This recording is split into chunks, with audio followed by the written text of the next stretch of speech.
క్వశ్చన్లో ఒక ఆర్టికల్ని అమ్మాడు. అది ఎంతకి అమ్మాడు? మనీ ఇవ్వలేదు, కానీ ఆ అమ్మడం వలన ఆయనకి 18% లాస్ వచ్చింది అన్నాడు. సో మనం కాస్ట్ ప్రైస్ని 100x అనుకుంటే అప్పుడు సెల్లింగ్ ప్రైస్ అనేది 18% లాస్ కాబట్టి సెల్లింగ్ ప్రైస్ 82% అవుతుంది.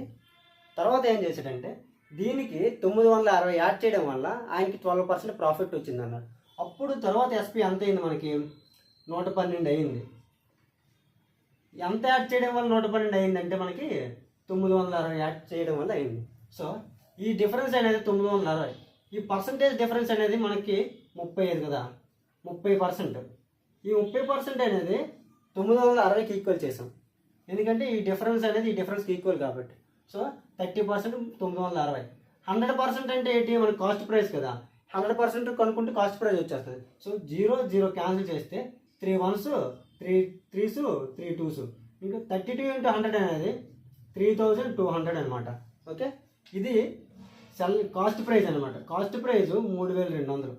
తర్వాత సెల్లింగ్ ప్రైస్ అనేది మనకి 3840 ఇచ్చాడు.